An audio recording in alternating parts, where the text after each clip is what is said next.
world speaking of sports. You are listening to the Cheap Seats. Who are these guys? On Twitter at TCSWillisMSP Betterman, Spreaker and iHeartRadio. Here is Steve and Steve. Oh my God. They found me. I don't know how, but they found me. Ah, boy, here we go.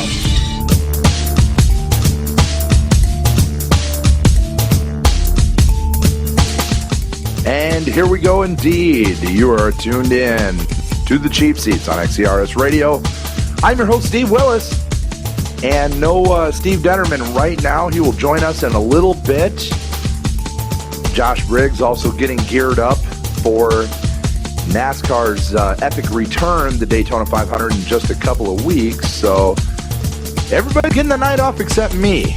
And so is the NFL actually this weekend. Night off, say.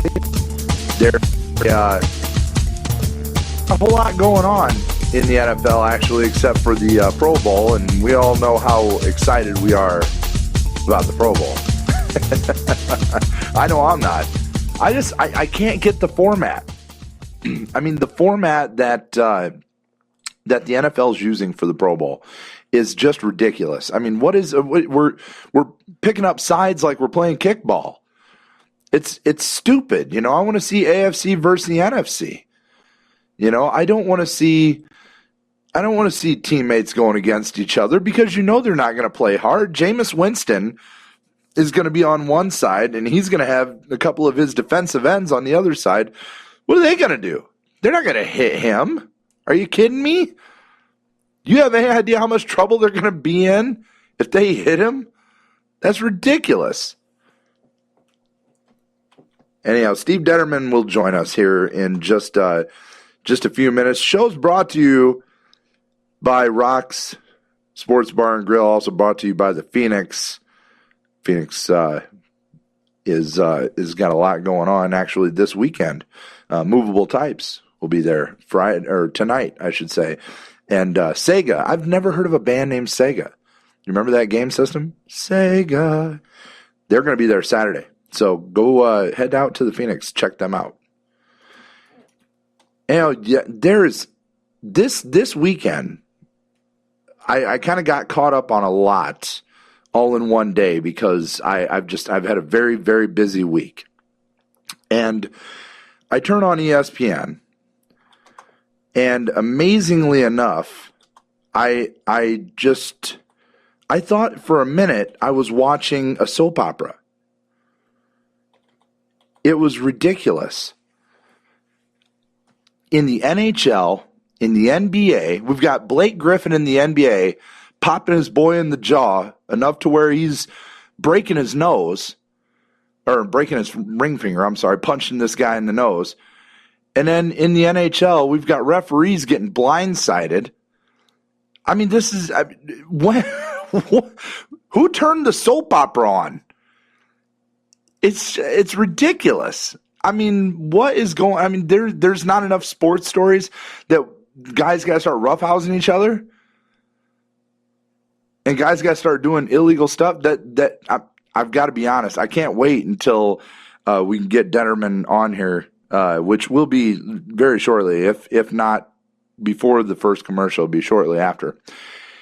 I've got to get his take on that because I've seen a lot of rough stuff in the NHL. Because let's be honest, the National Hockey League is probably the toughest. I'm a big football guy. The Hockey League has to be the toughest sport to play, and has to be the toughest sport for you to take part in. You have to be probably the toughest person that you could ever meet to play hockey and play it at a professional level. Because these guys take beatings like nothing anybody's ever seen. And to be able to take hits like that and dish out hits like that, you got to be a monster. I mean, you just got to be rock solid. You ever seen that guy? You know that guy who he doesn't look like much, but man, you took a shot from him once, it about put you on your rear end. That's the kind of guy that plays hockey. The guy that he may not be huge. He may not have 20-inch arms. He may not have 35-inch legs or anything like that. But if that dude hits you, you know it. And that's exactly the kind of guys that play hockey. And watching what I watched this weekend, to see somebody that can hit like that, not only hit a referee, but hit him blindside, cross-check him right into the glass blindside, and then he tries to pull off a lame excuse.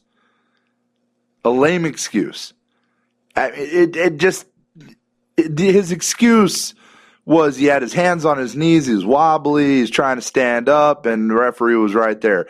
I mean, everybody saw the video. It's been played to nauseum. No, he didn't. I mean, bro, if you're going to come up with an excuse, at least try and make it believable.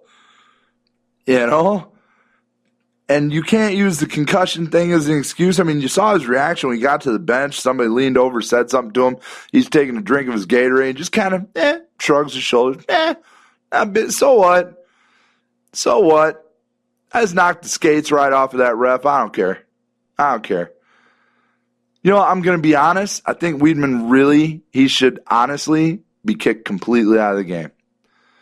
Completely out of the game. I mean, right now he's suspended till the NHL does their investigation. But once this is over and done with, when they find out, or they announce what everybody already knows, that this is done. He's an idiot. He did this on purpose. He's gone. He's got to be gone. If he's not gone, I'll be completely amazed, because that's just, it's beyond Bush League. It's the dumbest thing I've ever seen in my life. And I got to be honest, I've seen a lot of dumb stuff. I've done a lot of dumb stuff. I've never seen anybody do something so ridiculous and so blatant, and then with 200 cameras on him, 30 of them that he knows of because they're part of the game, he's still going to try and put some lame excuse out there and try and play it off. I mean, that's so beyond ridiculous. It amazes me that somebody would be dumb enough to believe it. And I don't think anybody is. I really don't think anybody is. So anyhow, I think we can get Detterman. We're going to give him a shot right now. Hopefully we can get him in here. And I would love to get his take on that. And then that's to say nothing of what I saw on Blake Griffin this weekend. Blake Griffin, I mean, are you kidding me? You're going to get in a fight in Toronto in a restaurant, talking with your boy. And next thing you know, you guys get in an argument and you lollipop him outside the restaurant and you break your ring finger. First of all, it's an equipment manager. It's not another athlete. And you stand a foot over this guy. You stand a foot taller than this dude. You probably got about at least 6 good inches of reach on this guy. And you're going to hit him so hard and so many times that you break your ring finger. I mean, let's not even talk about what you've done to the team. Oh, he ruined the team. Oh, and there's Steve Detterman right there. Look at him. What's up, Steve-O? He's here. Yeah, it just, I tell you, watching that, there is no excuse that you can give.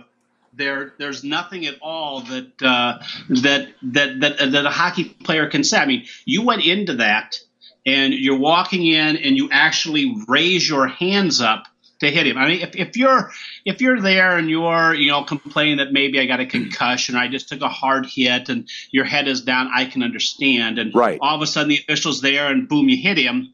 Your head would still be down. It wouldn't be up, and you wouldn't be bringing your hands up with your stick to hit him with a cross check in the back of the head. Right. You saw this. Yeah. Going back to the Wiedman hit. Yeah. When you saw this happen, you immediately, there was nothing in your mind when you see this happen. The very first time you see it to go, Oh, well, maybe that could have been an accident. There's nothing in your mind. Have you ever seen that shot where the referee just kind of gets tangled up in the middle of the playing field, whether it be basketball, football, hockey, whatever, and you go, oh man, boy, that referee got crushed. But you know what? He kind of got backed into her. You can see it was an accident. There is absolutely no way you can see this hit and go, I could see that being an accident in this way. No, never. No, that wasn't what was going to happen. No, not whatsoever. And so that being the case, now it's going to the NHL. Obviously, he's suspended until the NHL comes up with a decision. When the NHL comes out with their decision and they say what everybody else is thinking, that, yeah, it was intentional. Yeah, he was out headhunting this referee on his way to the bench. What do? They have to send a message here. They've got to do something drastic. I don't think a 20 game's going to do it, man.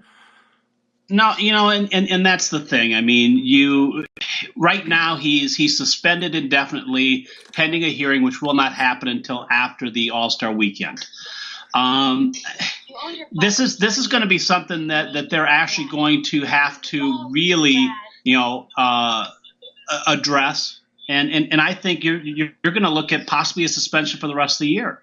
I mean, because you really cannot have it where the players are going to be, out there, headhunting or going after the officials.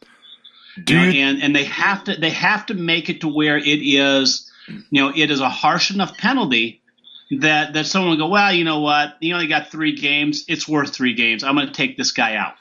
Do you think there's a scenario where he leaves the game permanently? No. The thing is they'll suspend him for a while. I think they'd let him back in. I think it's going to be at least. I don't think he'll play the rest of the year. Now, whether he plays next year or not, that's going to depend upon whether the team wants to take him either. Right. And he still has the same excuse. Well, I didn't mean to do it. It was an accident. It just happened. And you're going to say, well, no, it wasn't. Here's the penalty. Right. And then you're going to get to the point to where then you got the Players Association going and saying, well, wait a minute, we want to try and go against the suspension. We want to see what we can do. We want to see if we can get it lessened up a little bit. So I got a feeling that he'll be. I got a feeling he'll be out for the remainder of the year. I would think it would be at least that. So, I mean, now if – Well, what they do have, I mean, you can go back in September 2000. There was another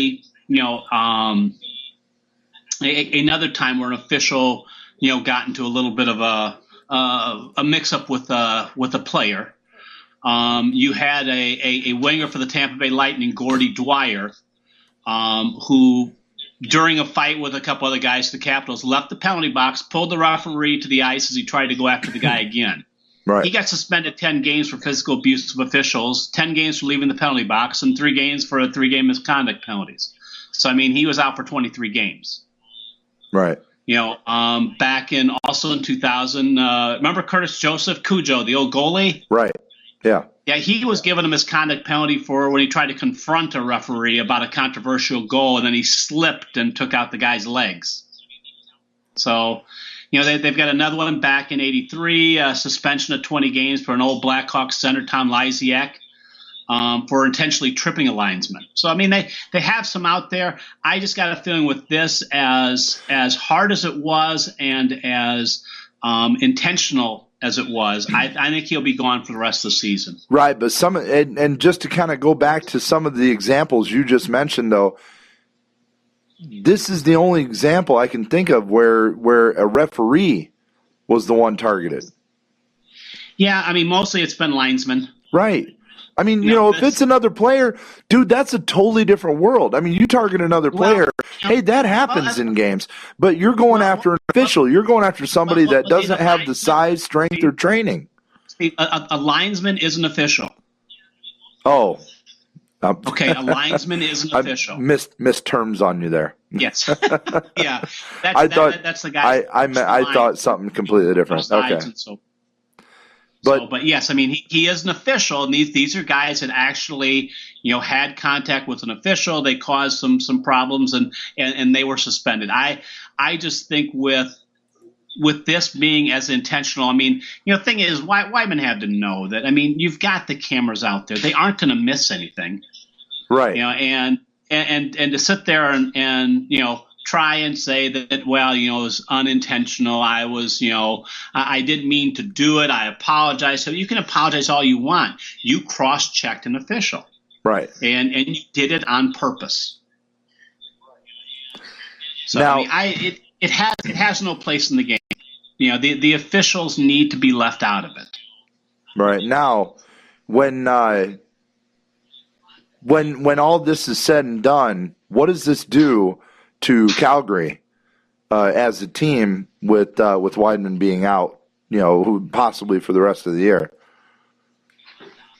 I don't, to be honest with you, I don't think it's going to be, that big of a blow to them.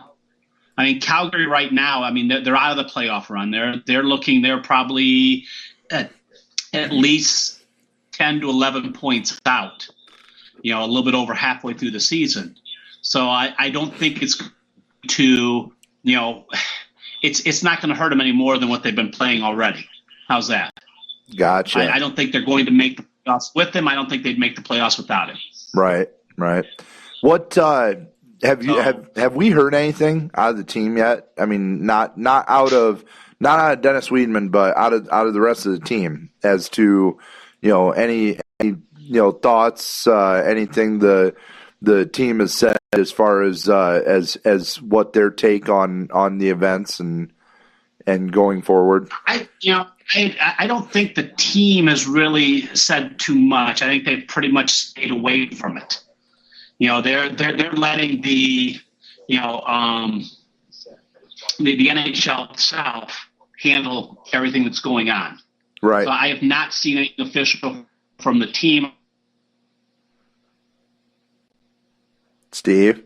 Oh, there we go. We got you. Yes. Sorry, I got you.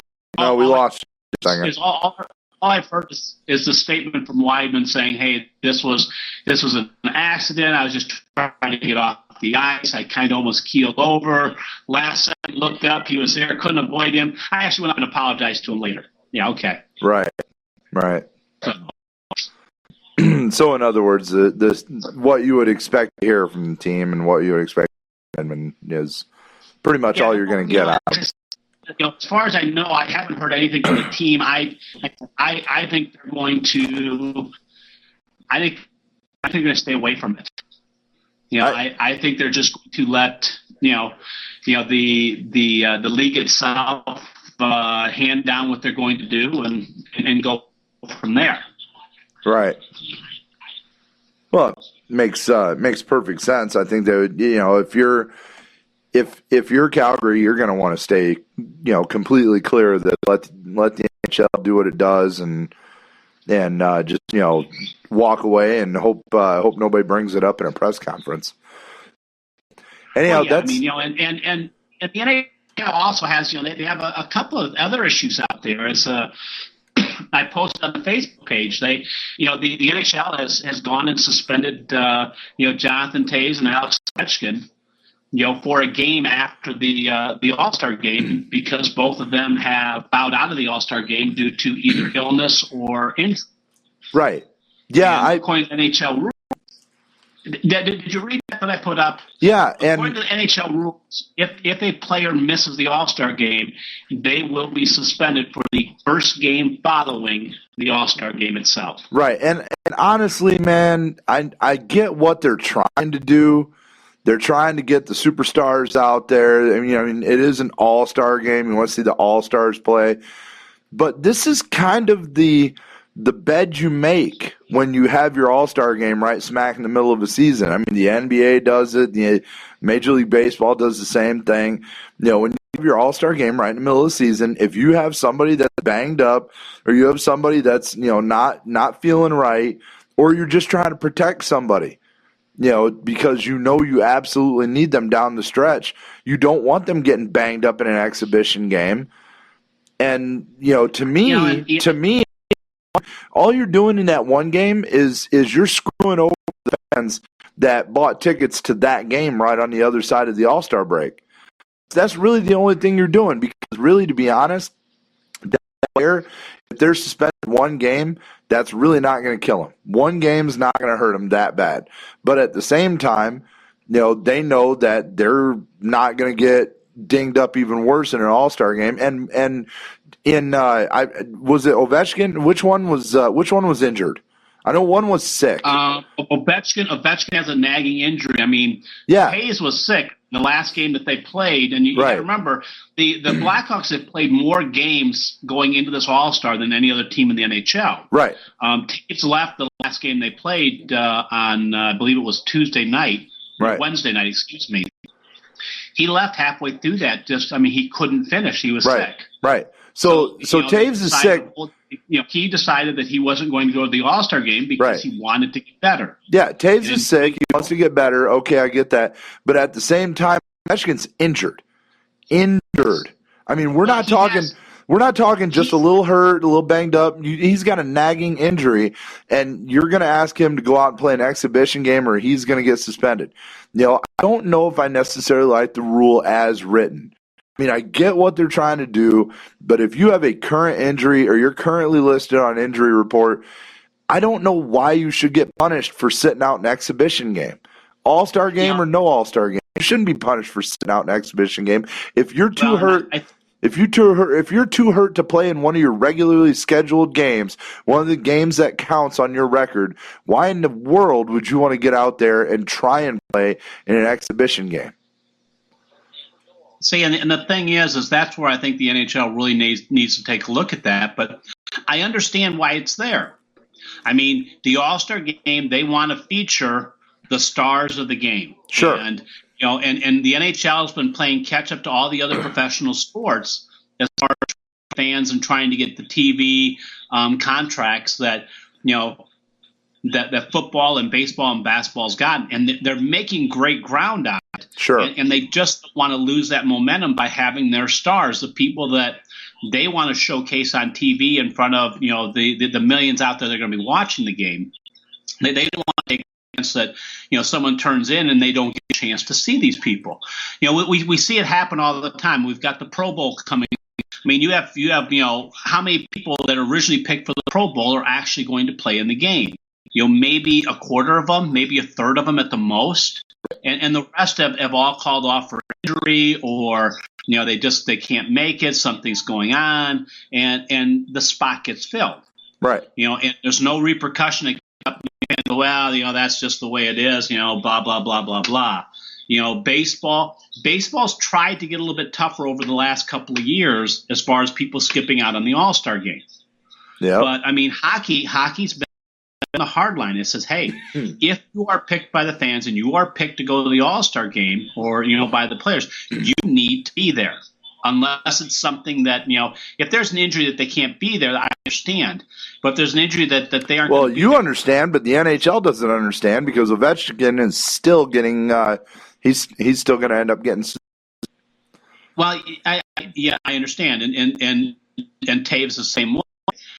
You got to remember, these guys are picked. They are playing going in. Now. If Ovechkin wasn't playing wasn't playing for a week heading into the All-Star game, then that would be taken into consideration. But you got to remember, Ovechkin has been playing. He's been known to play hurt, but the idea of having a week off to try and get this better while they're leading the division over on the eastern side. I mean, that means a lot to them, and that's, means more to the team. And the team's like, hey, we'll take that game. But still, you take a look at it and you go, wow, that's, that's something that you look at and you go, that really shouldn't happen. But the rule's a rule. Last couple of years, Sidney Crosby did the same thing last year. So, he missed the All-Star game. He missed the first game coming back. Yeah, I was actually going to bring that up. Do you remember? I was actually going to bring that up. Do you remember why Crosby missed last year? Because I thought he was injured, too, going into that game. I'm not sure. I think it was more like just a matter of just trying to get some small nagging injuries. Remember in hockey you only have either a lower injury or an upper body injury. Lower body or upper body. Yeah, they don't really get into too specific of unless you're going to be out for an extended period of time, then they'll say. Right. But I think it was just some nagging injuries, and Sidney Crosby wanted to have that. And the Penguins also wanted him to have that week off to get better. I mean, he was worth more to them, as is Ovechkin, as is Taves, to their teams over the long run than just that one game. Right. And that makes perfect sense. It really does. And you see the NBA do it, you see Major League Baseball do it, and hell, the NFL does it, and their All-Star game is at the very end of the season. The only two teams playing afterwards are in the Super Bowl, and they usually end up substituting those guys by default anyway. So, the nice thing too is they go over to Hawaii and play, which is always nice too. You get a nice little, somewhat vacation out of it. And, in hockey, where are they at this week? Nashville. Woohoo! Let's go to Nashville. Hey, come on, man, Dollywood. You can't fade that. No, Dollywood's a little bit further away. But it looks like it's going to be. You got to remember also the All-Star game in the NHL. It's a whole new format this year.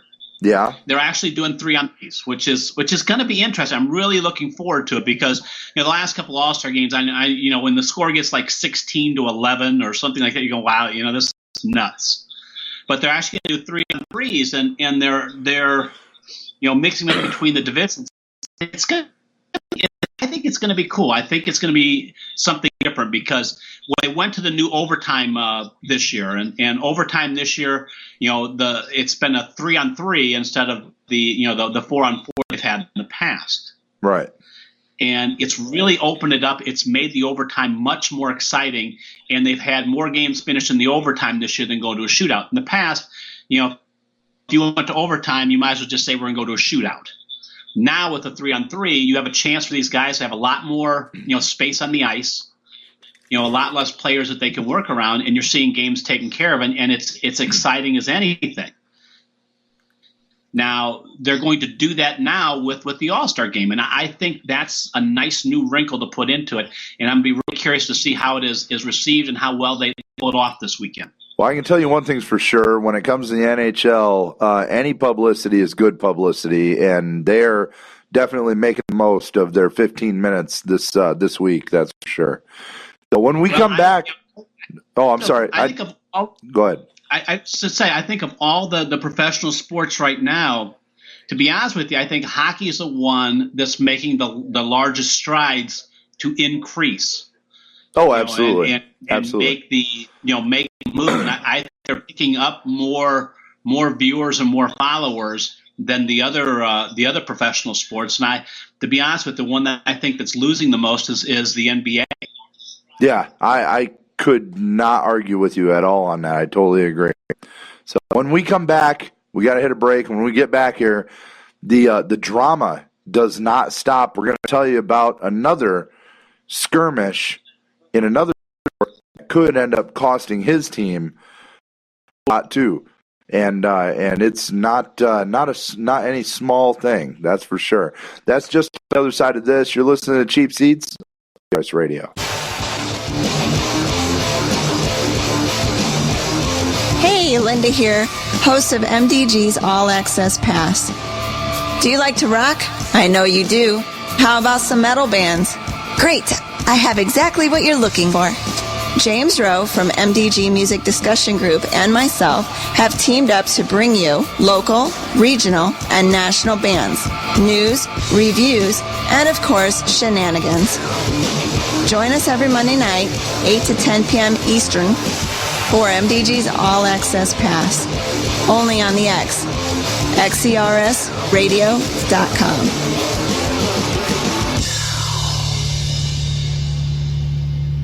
Have you heard those two wacky guys, Chris and Ginn, on the Life is Art Also show? They share their favorite songs and their future favorites too.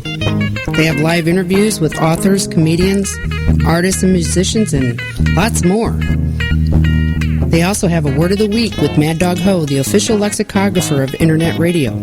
Tune in every Thursday, 6 p.m. on xers.com.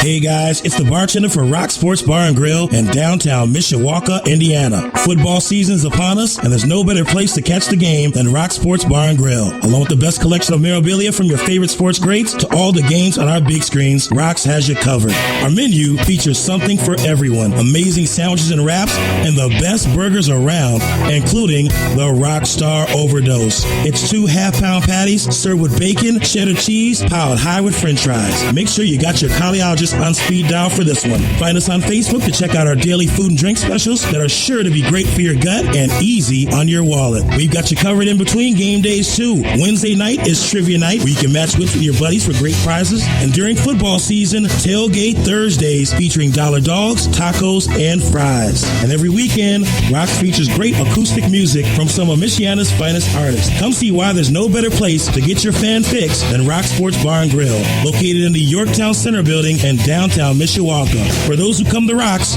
we salute you.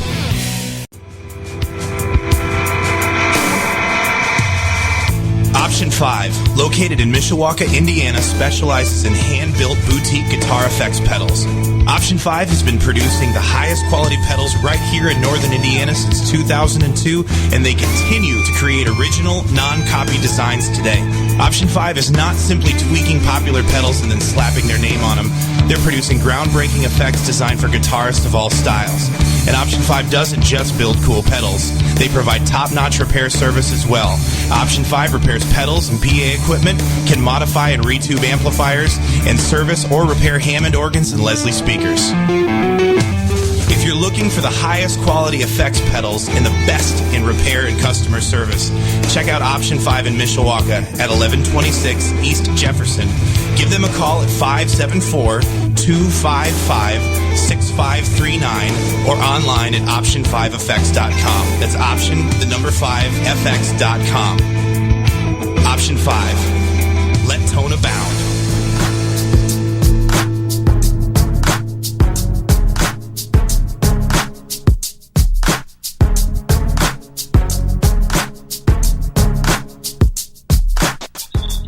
And we are back.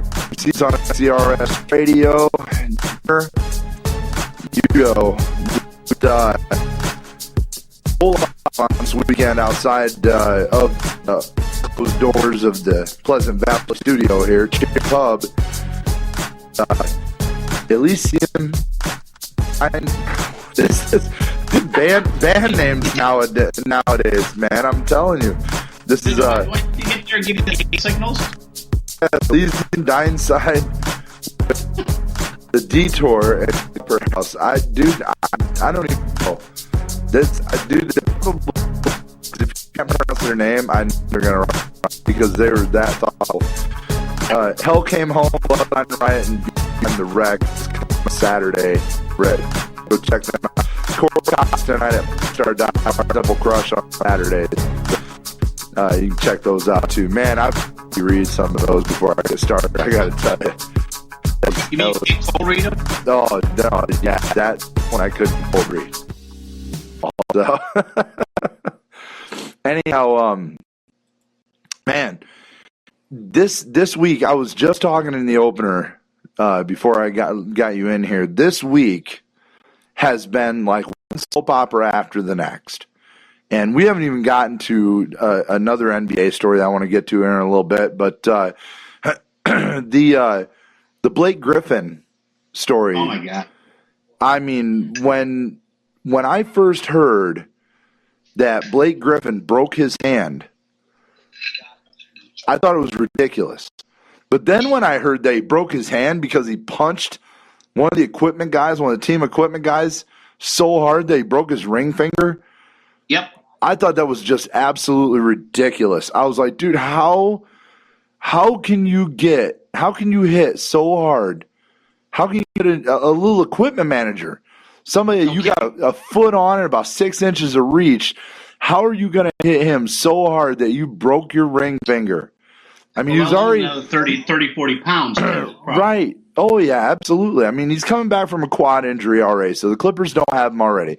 Not really killing him because Chris Paul is stepping up and he's doing a great job.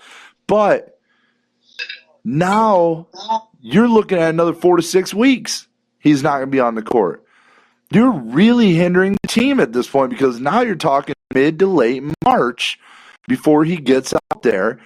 And by then, I mean, it's not exactly like the West is a soft conference. You've got Golden State, right across the street. You got San Antonio that looks like they're world beaters.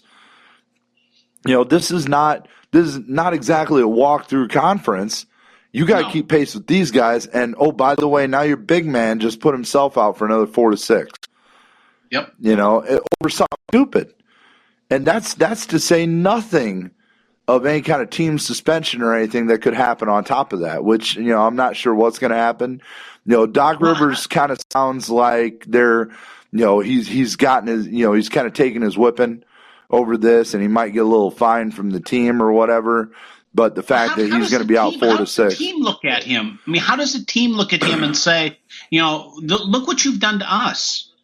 That's exactly, and that's kind of the same thing that I thought of when I saw what went down in the NHL this week too. Is it's at some point the team has to look at you and go, "Hey, dude, it's not just you that's out. Now we're hurting too because of you."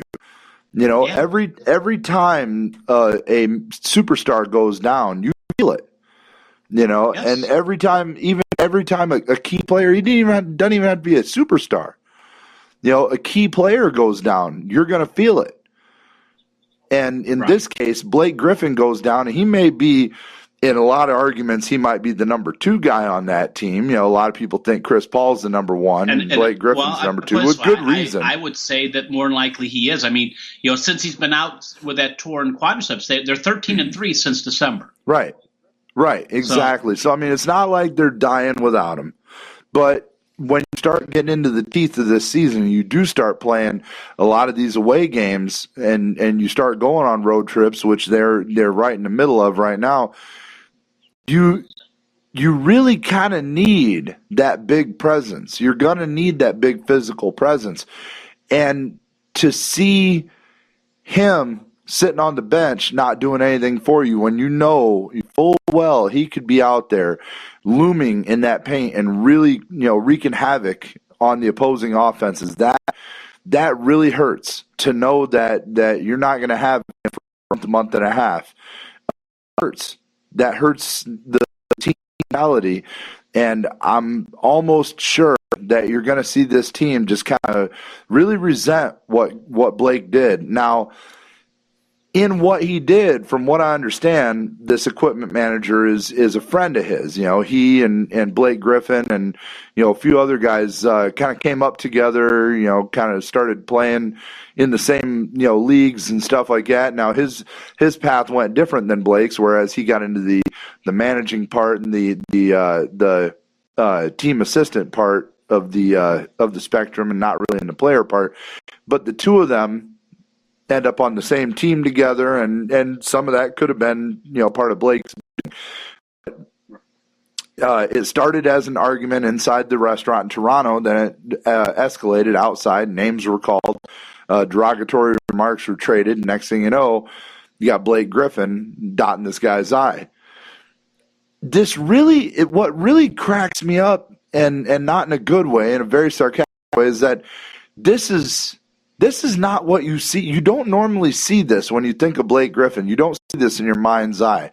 An aggressive guy that, that's going to get into a heated argument and punch somebody out. So something really had it. I don't know what yet. They're not really saying, what this was all about and what started it. The rumors are all over the place, but nobody's really said what started all this. But man, what could you have possibly said to Blake Griffin to get him to punch you so hard that he breaks his own hand?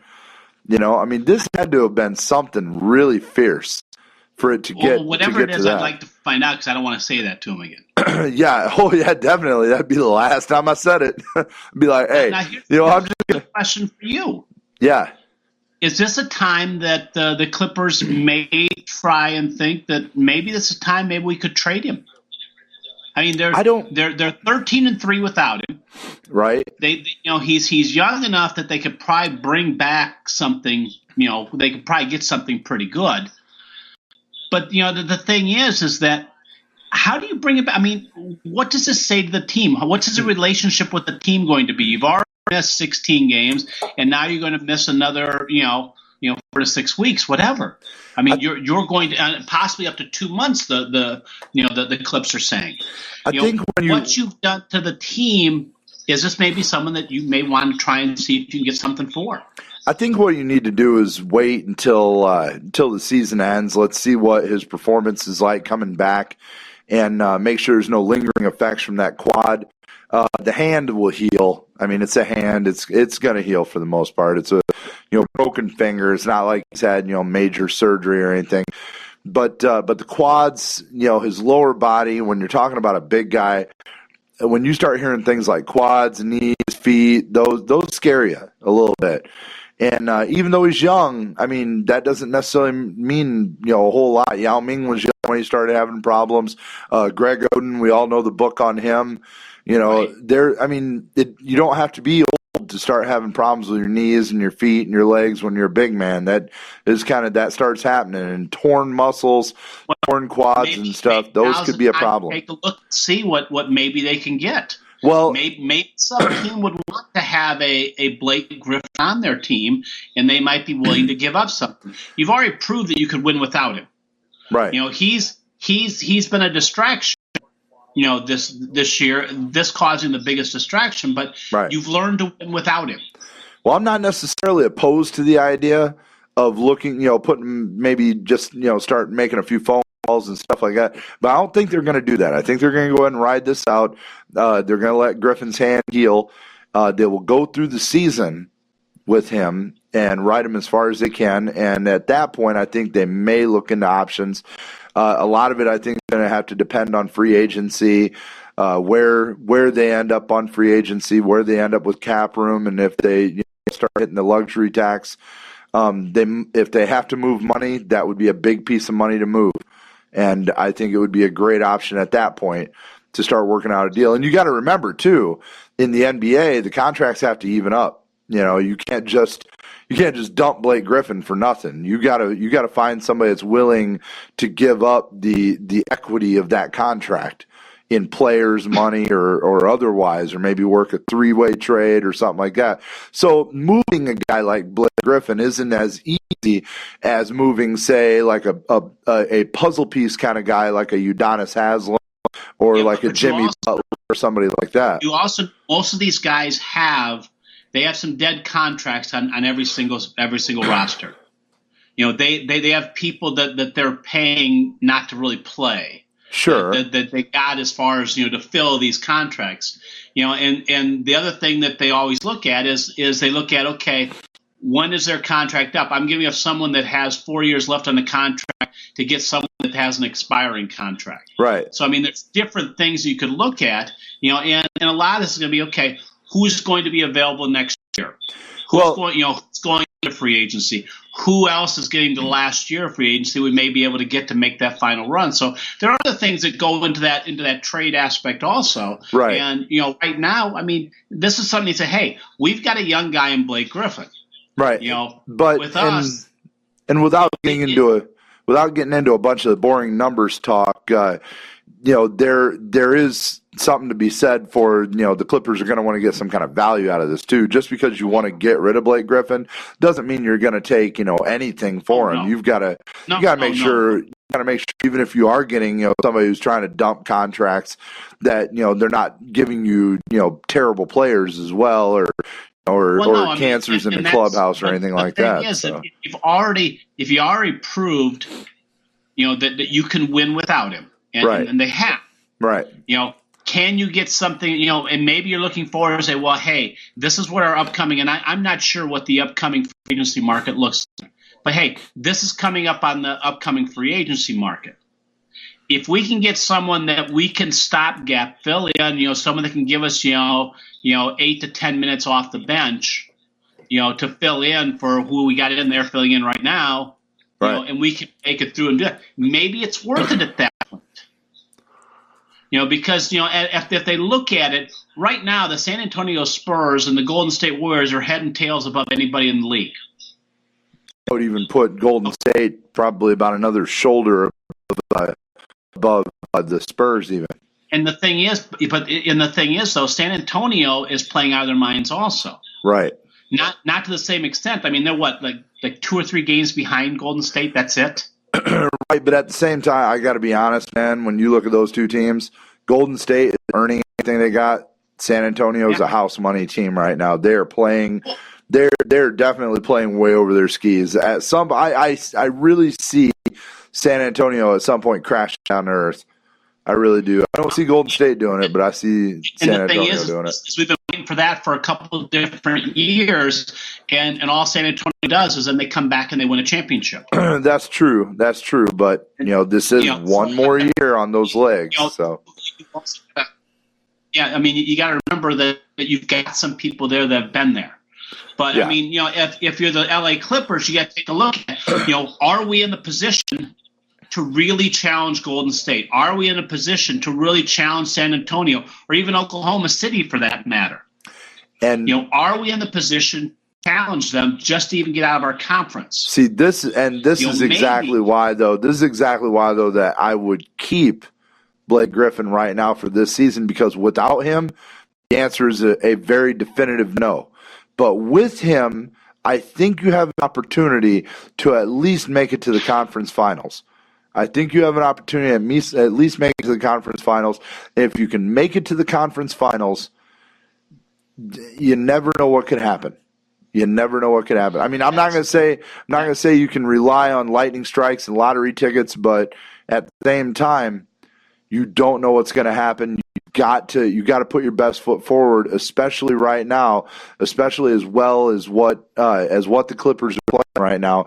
You got to take that shot while you got it. And even if Blake Griffin is showing you signs of him not being the player that you want him to be, or not being the player that his potential said he was going to be, he's yours right now. As the saying goes, maybe he's not Mr. Right, but he's definitely Mr. Right now. So play him now and then wait until the offseason and dump him. Now, this isn't the only controversy at the NBA scene this week. No, not at all. Another one out that I know you're ready to get to. Oh, I'm sure we're thinking on the same page, yeah. And I'm sure you're going to be. I'll let you take the lead on this one. Yeah, I'm sure you're referring to the David Blatt firing and everything that's been going around. I'm referring to how the whole Tyronn Lue decade has begun. His legacy, where he's been there for 3 games, and now he's going to be coaching the All-Star game also. Oh yeah, that's an interesting sidebar.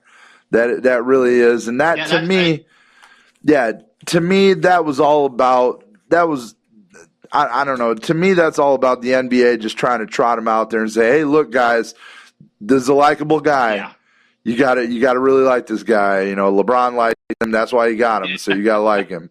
If LeBron likes him, we all like him. LeBron told us to. We don't want to be fired either. I'm going to tell you what. I think one of the worst things that came out of this week was when LeBron was questioned about the David Blatt firing. He could not shut his mouth. I mean, if he would have been better off to just say no comment on the entire thing. Is there any league where the inmates run the asylum more than the NBA? No, absolutely not. Absolutely not. But what's really funny is that when you look at this, when you look at what LeBron has done, and I was actually in a conversation with somebody else about this week. If you look what LeBron has done, he's going to have the legacy of being a coach killer. There's no two ways about it. With Eric Spoelstra in Miami, and now with David Blatt here in Cleveland, the legacy is going to be stamped on him at some point. There's going to be, when you look at the book on LeBron James, coach killer is going to be in there somewhere. But he's not the only big name to have done it. I mean, even the great Michael Jordan had Doug Collins fired. You know, Magic Johnson did it once. Shaq's done it. Kobe's done it. They've gotten rid of a coach that they didn't like.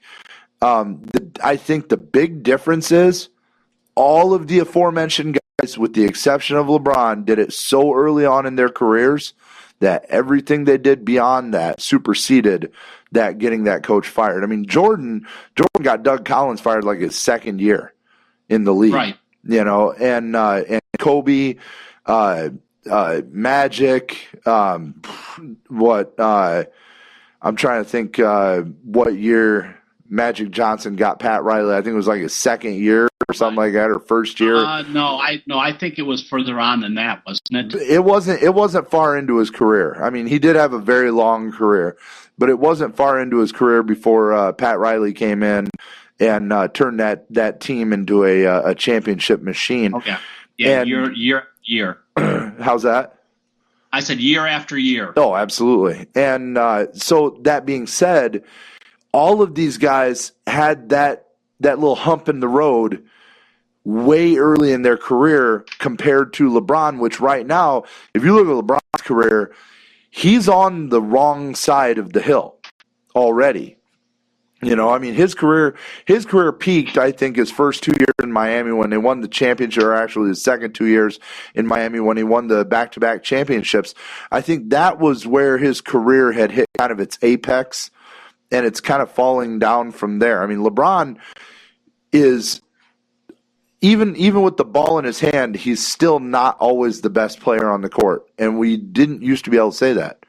It used to be with or without the ball in his hand, LeBron was the best player on the court. Now we got to a point to where it was. It used to also be with LeBron when it came down to the crunch time, he didn't want the ball. This is true, but not. I mean, that I wouldn't fault him totally for that, because you did have guys like, you know, Magic, Jerry West. You know, there were guys in the league, Bill Walton, who were better at finding the open guy and getting them the easy shot to win the game than to, you know, try and fend off the double team and make that shot himself. So I never even wanted to kill LeBron for that. But when you have the ball in your hand and you're supposed to be the greatest player that ever lived, you have the ball in your hand, you're not even the best guy on the court that night with the ball in your hand, you're not the greatest player that ever lived. And you're definitely on the wrong side of the hill of your career. You're on your way downward. And he's been that here recently. I mean, just look at the game that cost David Blatt his job, the game against Golden State, where Golden State Massacre. Yeah, where Golden State just absolutely drubbed Cleveland. Yeah. There at no point in that entire evening could you have called LeBron the best player on the court. No. He really wasn't. He wasn't. And how many times The best player on his own team. No, and how many times in his career prior to this year did you honestly look at a game and say that? It's really rare, if at all, ever. You know, you go back 3 or 4 years, it would have been unheard of to say something like that. You know, it would have been LeBron. You know, LeBron's the best player on the court, period. No ifs, ands, or buts about it. Now you're not there. So for him to be that far down in his career and start doing things like this, changing coaches because he didn't like that coach, he didn't like the way, you know, David Blatt coached. And what's really funny is it's a tale of two coaches when you talk about LeBron, because he didn't like Eric Spoelstra, because Eric Spoelstra called him out, called Wade out, called Chris Bosh, Udonis Haslem. He would call these guys out, Anderson and all of them. He'd call them all out during practice. He'd ride them really hard. He'd get on them. You know, he'd admonish them in front of everybody, and LeBron didn't like that. Neither did Wade. They got rid of him. He comes to Cleveland. They bring in David Blatt. First thing out of his mouth, who's this guy? You know, I mean, that's the beginning of the end already. And then he complains that David Blatt's not intense enough in practice. And so now this is the end result. We get rid of David Blatt now because he was too lenient. Whereas Eric Spoelstra was too hard, David Blatt's too lenient. I don't know what he's going for here, but I can tell you this: LeBron's doing nothing but just smearing grease, just black tar all over what would have been a very stellar career. I mean, it's starting to look awful. Well, it is, but the problem is that it's the ownership that allows him to do this. If the ownership would back their coach and say, hey, sorry, that's the way it's going to be. Well, the problem is Dan Gilbert doesn't want to lose LeBron again. Oh, no, he doesn't. He doesn't, and he will do whatever it takes to keep LeBron. He will absolutely do whatever it takes to keep him. And if it means leaving 60% winning percentage coaches in his wake, he will do that. But that's where you run into the problem of, you got to remember, David Blatt was hired before they got LeBron James there. Was hired, a month or two before he got there. Right. So, all of a sudden, if they were so concerned, they should have consulted with, James while they were dealing with it, said, who do you want as a coach? Or they should have held off on naming a coach until they had a decision in one way or the other. Well, and something like that. Why put in the guy that it was? I mean, you got to remember, David Blatt came in controversial anyway. Right. He was someone that came from from overseas. He came in. He didn't have an NBA pedigree at all. Right. He was a very cocky, somewhat obnoxious person. Very hard to deal with the media. Right. And the thing is it was something when you made that decision. Why would you make that decision if you're still in talks with LeBron James, if you haven't consulted in LeBron James on whether this is a guy that you would want to be your coach? Right, and I totally get that, but I have two issues with that. And issue number one is, if you immediately, as you're still in negotiations with LeBron, you immediately admit to him, hey, look, man, we aren't even going to think about talking to a coach till you're on board so you can give us some input. You've already given LeBron James way too much power at that point. Number two, okay, David Blatt comes in with no fanfare, no pedigree. He doesn't come in with a big resume. But, hey, guess what? After Christmas, you are one of the best teams in the East. Not that that's saying a whole lot, but you still have a great winning percentage, and you look like you're going to be one of the top seeds in your conference in the playoffs. How could you look at that and say, you're not doing good enough, you're out of here? I would have told LeBron at that point, hey, look, dude, work it out. Because no matter what you're doing, Steve, you still have not matched up against the top teams in the league. You're not going to match up against the top teams in the league. No, you're not going to. You're not going. You got Kevin Love, who doesn't even want to be there. You got Kyrie Irving that can only have his head in the game half the time, and you got LeBron James, who thinks that every time he misses a shot, there should be a foul called. I mean, I don't really understand how you think you're going to match up with the rest of the teams. Players behind you. If you don't have the players behind you, you don't even have a shot when you get there to maybe pull the upset because the players aren't playing for you anymore. You lost them. You need at least have someone that can, that can at least help you play Hoosier or help you play Return of the Titans or any other one of those, underdog stories you want. You have to have someone there that's going to at least give you that incentive or at least motivate you to do that. So and David Blatt was not that guy. So are you saying you're okay with the David Blatt firing? I don't agree with it. I don't like that he did that, but I understand where they're coming from. I understand why they fired him.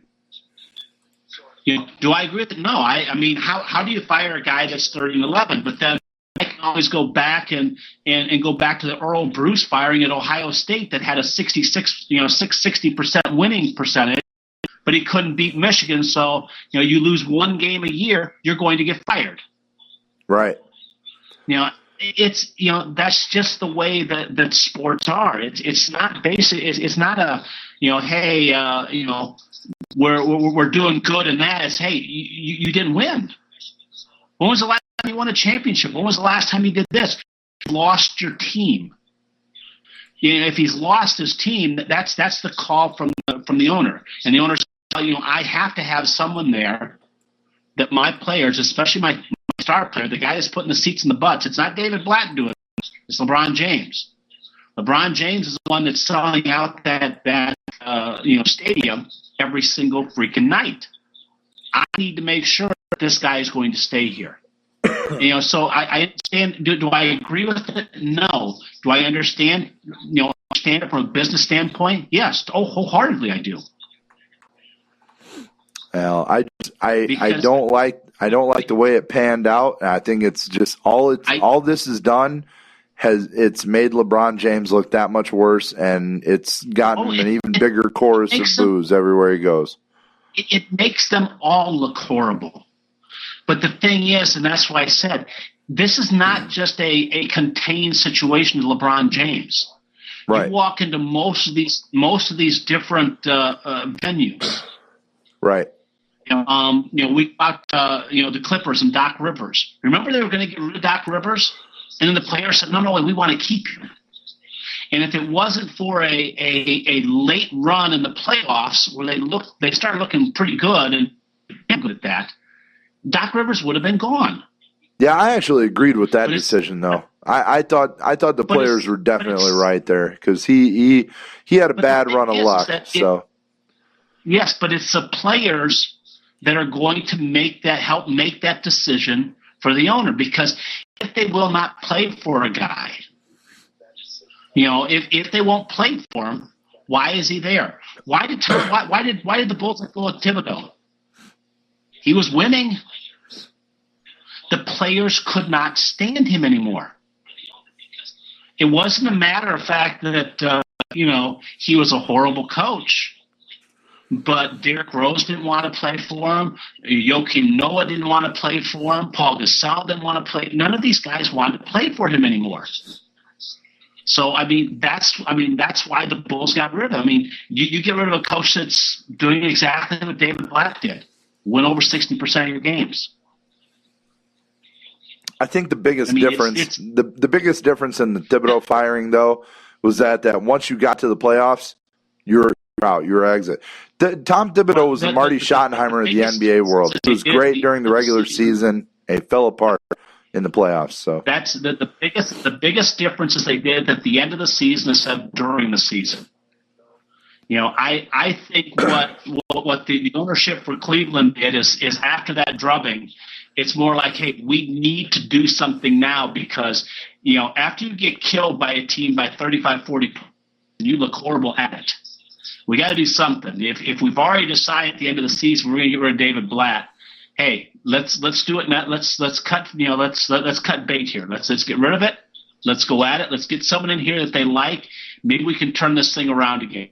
Maybe we can get back to the point to where actually if we play Golden State, maybe we can be competitive this time. Maybe we have a chance to win. I don't think I don't care who's coaching. I don't think they're going to be competitive with Golden State. And the thing is none of your things have happened. But, the thing is no, I don't agree with doing it during the season. I understand why it happened. I understand that the NBA is a totally player-driven type of league where the players dictate who is going to be their coach and the owners go for it because the owners don't want to have players that don't want to play. They've got to get the seats. So they got to get the seats in the bowl, and they got to get the seats in the butts in the seats. Right. And the thing is, unless you're Phil Jackson, there's no coach out there that's going to sit there and basically say, hey, you got to have this guy here. I don't care what you say. I think Phil Jackson's the only one that can sit there and have the players revolt, and the owner will still stand behind Phil Jackson. Yeah, it is pretty rare to see a coach have that kind of power. So I will concede that, but at the same time, all of this stunk. It stunk to high heaven the whole way it went down. So I absolutely think so. But my feeling about the NBA, and you know this, I think the NBA itself stinks to high heaven at times. And this is just one of those things. I just sit there and shake my head and say, this is why I've gravitated away from the NBA. This type of thing. Well, they're suffering in popularity, like you had said in the last segment. They are losing popularity. So, I mean, this is definitely not going to help. I don't think I'm the one that feels that way. Yeah, no. I mean, I'm a fan of the NBA, and I feel that way. So, yeah, either way, it stinks to high heaven, man. I don't like the way David Blatt was treated, and I hope he ends up getting picked up somewhere else. I think he will. I think he's gonna end up, any game that they have against Cleveland, I think can be circled on his calendar. Anyhow, I think it's gonna be a couple years. maybe. But when it does, watch out for Cleveland. That's for sure. Oh yeah.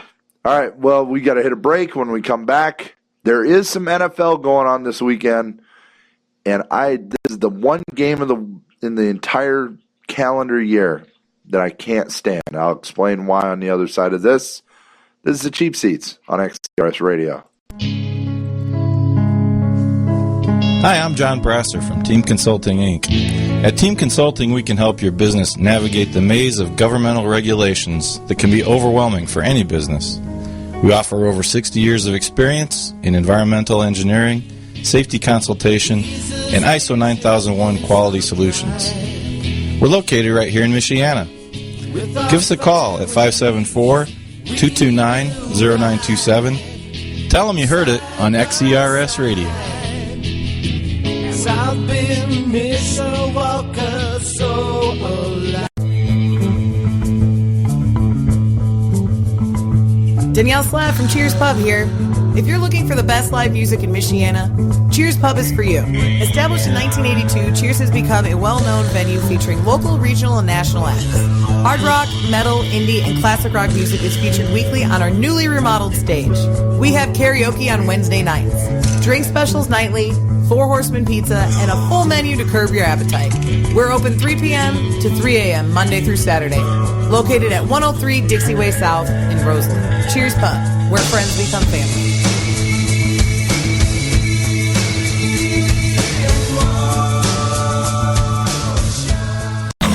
Contact Kickstart Studios, audio recording services for all your recording needs.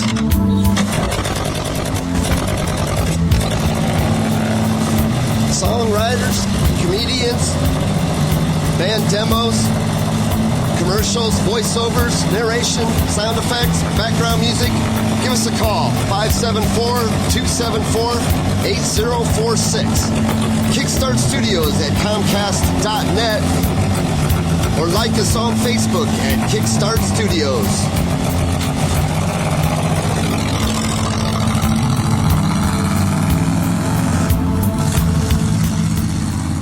Broadcasting to the four corners of the earth, Michiana Edge, every Sunday night, 7 p.m., XCRSradio.com.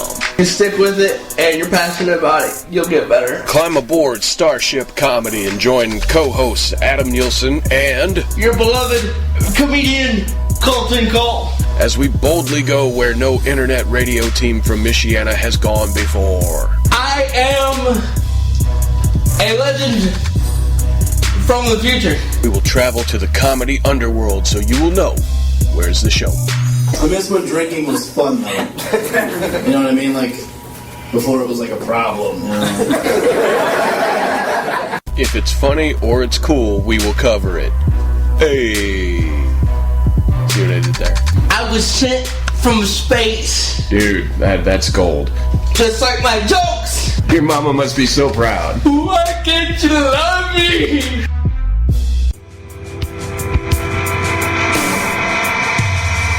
Option 5, located in Mishawaka, Indiana, specializes in hand-built boutique guitar effects pedals. Option 5 has been producing the highest quality pedals right here in northern Indiana since 2002, and they continue to create original, non-copy designs today. Option 5 is not simply tweaking popular pedals and then slapping their name on them. They're producing groundbreaking effects designed for guitarists of all styles. And Option 5 doesn't just build cool pedals. They provide top-notch repair service as well. Option 5 repairs pedals and PA equipment, can modify and retube amplifiers, and service or repair Hammond organs and Leslie speakers. If you're looking for the highest quality effects pedals and the best in repair and customer service, check out Option 5 in Mishawaka at 1126 East Jefferson. Give them a call at 574-255-6539 or online at option5effects.com. That's option5effects.com. Option 5. Let tone abound.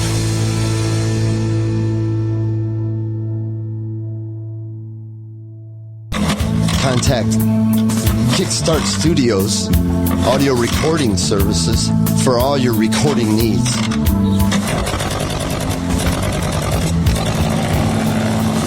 Songwriters, comedians, band demos, commercials, voiceovers, narration, sound effects, background music. Give us a call, 574-274-8046. Kickstart Studios at Comcast.net or like us on Facebook at Kickstart Studios.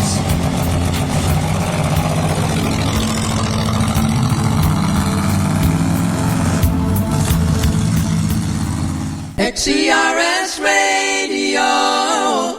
Take it with you when you go. Laptop, car, or on the phone. Extras Radio on the net. Hi, my name's Dan Allen, and I like XERS Radio. Hello again, everyone. This is Howard Cosell, speaking of sports. You are listening to the Cheap Seats.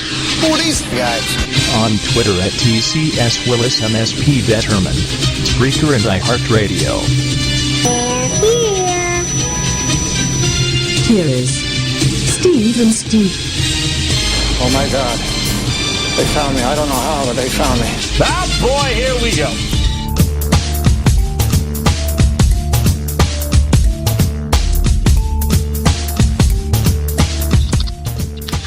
We're back to Chiefs XCRS Radio Live. You hour two to of course you TV has got all you need to watch this playoff season. So heading up, you got spring coming up before long in the month of March. The NHL playoffs coming in June. No place to watch all the games. Direct TV, more sports, more your value, just direct call satellite provider for direct TV.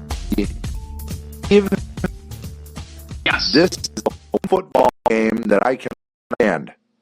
The Pro Bowl, the game between teams. If you're looking for a game that you can sit down and drink about a case of beer and not really care about it, this is that game.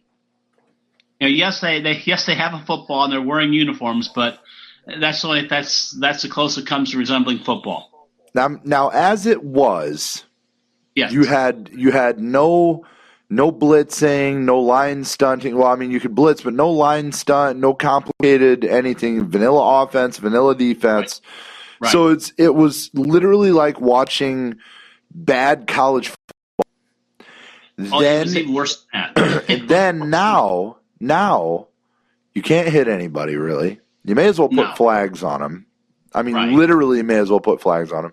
And you can't even guarantee if you play on the same team, you're going to be on the same side of the field. No, because now they're choosing up sides. Yeah, choosing up sides like this is a schoolyard kickball game. This is the most ridiculous thing I've ever seen. This is to somebody like me who has watched the Pro Bowl for years and years and really enjoyed the battles of the great AFC versus NFC talent. This is probably the biggest slap in the face. Well, I didn't like it last year. I really don't like it this year. You know, and where we talked earlier, where I like what the NHL has done with their All-Star game, that they've taken a look at it. You know, the NFL taken a look at it and said, you know what, we're going to draft our own team. You know, Michael Irvin and Jerry Rice will have them select teams from all the players. And they have a draft and everything else, and it's a joke. It really is. I mean, you can't hit. And this is, I do have to say though, this is one of those, all-star games that it's the hardest one to do because you don't want anyone to get hurt. You don't want anybody to get hurt, but at the same time, you still got to go out there and play. If you listen to a lot of players, more players will tell you it's easier to get hurt trying to not hit hard. Right. Oh yeah. Trying to not go full strength. So this is one of our games that I'll be honest with you, it wouldn't bother me if it wasn't played. Maybe play it on Madden. Select your Pro Bowl players. Select your Pro Bowl players. Give them the honor. It doesn't bother me that if you wouldn't play it. I mean, I'll be honest with you. Do I watch it? Yeah. Do I really care about it? No. I'll watch and say, okay, hey, what's my favorite Packer player doing? There he is. Good. He was out there for a play. Cool. Give me another beer. It doesn't mean that much. No, it really doesn't. And even to the players, it doesn't mean much. No. A couple of days ago, an article by ESPN names the Pro Bowl, the 2016 NFL Pro Bowl specifically, the most declined invitation in history. More players have declined. Well, let's take a look at this. Here are your quarterbacks. You got Russell Wilson. He's going to be there. Jameis Winston. Teddy Bridgewater. That's on one side. Mm-hmm. On the other side, you have Eli Manning, Derek Carr, and Ty Taylor. Those are your Pro Bowl, players that are out there. Right. There's no Aaron Rodgers. There's no Ben Roethlisberger. There's no Ben Roethlisberger. There's no Matt Ryan. There's no Phillip Rivers. If you start taking a look, there's no, oh my God, Carson Palmer. I mean, the guys, even Jay Cutler. Jay Cutler was actually, I was reading this, had better stats than I think 4 or 5 of the guys that were there. Four of the 6, he had better ridiculous? Stats. It is. As much crap as Jay Cutler gets, he actually had better stats than 4 of the 6 that are there. Right, and then it amazes me too when you look at some of the the players that are going to be playing defense. You've got players like, for example, you have I can't remember his name now. You have a defensive end for the Buccaneers that's going to be lining up versus Jameis Winston. Yeah, that will be. I got the rosters here. Okay. I got to find him. We got Doug Martin, the running back, on the opposite team as Jameis Winston. Yeah. And Logan Mankins, his guard, is going to be on the other team. Gerald McCoy, the defensive tackle, is going to be going after his own quarterback. Now, if McCoy gets a clean out on Jameis Winston, he's not going to take it. No. And he's not going to hit him. And if he does, do you think he's going to be welcomed back to the Buccaneers camp? No. If something happens and he ends up hurting Jameis Winston, imagine. I know. Just imagine what would have happened. If something like that, just imagine what would happen to him. He'd find all of his stuff out on the front lawn on fire. This is just one of those games that, like I said, it's one of those games pick the players, take them out there, roast them, do whatever you want. But as far as the game goes, even when you had the old NFC, AFC games, you had your rival quarterback back there. I'm a guard. Am I going to really block really hard for my rival quarterback? Maybe not. Maybe I let the guy, get around me because, he is an all-pro on the other side there too. But at the same time, there was still there was still some pride in the AFC versus the NFC. You know, there's no real pride right now. I mean, the only thing they have to play for is like the winning team. The guys get like $75,000 a piece. The losing team only gets like $38,000 or something like that. So I mean, you know, you've got a little bit of a money difference. And remember this: if you're all Pro Bowl players, the odds are $75,000. While it's a lot of money, it's not killing you if you make 38 versus 75. You know what I'm saying? So it just, there's no motivation to really win this game. You know, back then there was at least the motivation of, hey, we're the AFC, you know, we're trying to beat the NFC, or on the other side, hey, we're the NFC, we're trying to beat up on the AFC. You know, we're still representing our conference. At least there was that. You don't even have that anymore. You know, that took all of the camaraderie out of it. I mean, you've got guys on the same teams playing against each other, almost like it's a scrimmage practice. And I mean, honestly, I could see in a couple of years them taking the pads off and just playing, you know, shirt and shorts and a helmet, you know, and everybody wearing, you know, big yellow flags and snatching flags off of each other. You know, I could really see it getting to that. And that's a horrible thing. I mean, if you're going to get to that, don't even play the game. Save us all the trouble. Don't even play it. I know it's a big trip to Hawaii and everybody gets to hang out, you know, and be cool with each other and all that. And you know, you got Steelers and Bengals making up on the aircraft carrier out there in Hawaii. So, I mean, you know, you do have, you know, some stuff like that for show. And of course, everybody enjoys the pandering from, you know, the other TV companies. You know, Nickelodeon goes out there and does the thing. Disney goes out there and does the thing. So, I mean, there's all that pomp and circumstance. But if that's the case, do all that, have an award ceremony, and maybe simulate the game on Madden or something, you know? I mean, instead of trotting the guys out there and embarrassing the league like that. What say you, Steve? Or did I lose you? Steve? I think we lost Steve Detterman. Yes, we did. So anyhow, while I try and get Steve Detterman back, we're going to hit a break anyway. We've got to.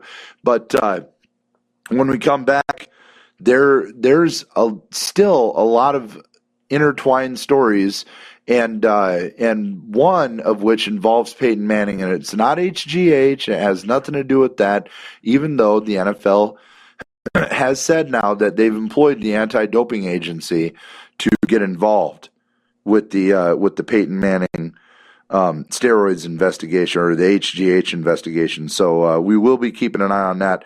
But what Peyton Manning said to Bill Belichick after the AFC Championship game was very interesting, and it caught the attention of a lot of people, including myself. So I will be we'll be discussing that just on the other side of this. And and there he is right now. Hold on just one second. Hey, we lost you. I'm back. Yeah, I see. I hear you're back. You're back on the cell phone this time. Yes. What happened? I don't know. All of a sudden, it got real loud here. Then all of a sudden, I was gone. That's awesome. Well, now all of a sudden you're back. You want me to try and do? No, you're cool. Well, I don't know. Maybe you're cool. I don't know. We'll try it on a break. We'll get to a break, and we'll try and get you hooked back up on the better line on a break. And if not, you know, hey, we can muddle through the last half an hour with you on the phone. Yeah. As long as your ear doesn't. I'm so far behind because I was still listening to you there. Well, it's okay. It's okay. I'm way far behind, so you know it's all good. Okay. Well, let me pop out of Skype then altogether. Okay, that sounds good. Bring you back in here shortly thereafter. So, all right, let's get to this break so that everybody can be listening to our production talk and they can listen to some commercials. We'll be right back. This is live radio, people. This is exactly how this goes down. You're listening to Cheap Seats on XCRS Radio. Hey, this is Maximus and the Bartender. Make sure you're checking out our brand new show bringing sports talk to you right here live on Extras Radio. Tune in every Tuesday night, 6 p.m. for all the latest sports news. NFL, baseball, basketball, hockey, you name it, we got it. And make sure you check Extras Radio out on Facebook as well. You can get there through xersradio.com. Hey, Linda here, host of MDG's All Access Pass. Do you like to rock? I know you do. How about some metal bands? Great, I have exactly what you're looking for. James Rowe from MDG Music Discussion Group and myself have teamed up to bring you local, regional, and national bands, news, reviews, and of course, shenanigans. Join us every Monday night, 8 to 10 p.m. Eastern, for MDG's All Access Pass, only on the X, xersradio.com.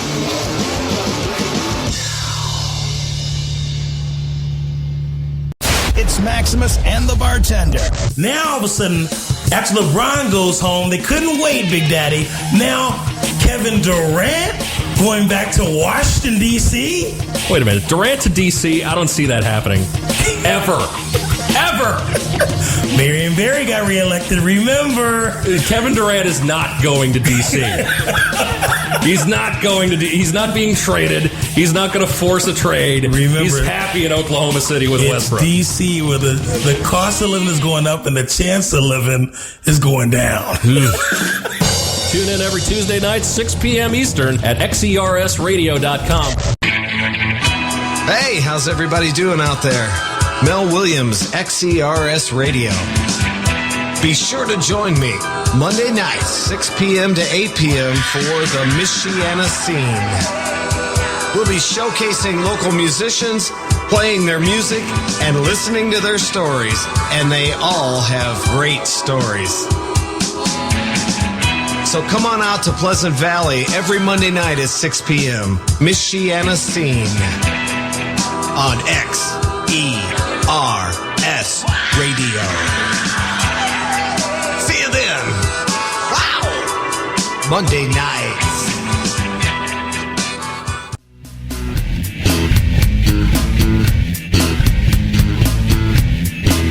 Tune in Wednesday night at 6 p.m. for Through the Deep Tracks with Bill McDonald.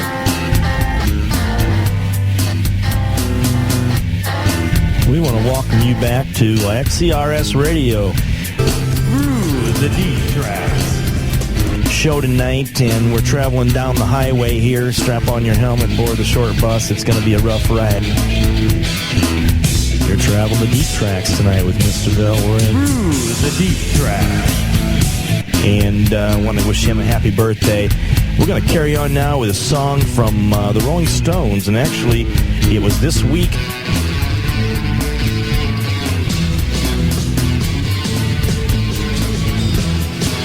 And a happy birthday this week. He just turned 62 this week.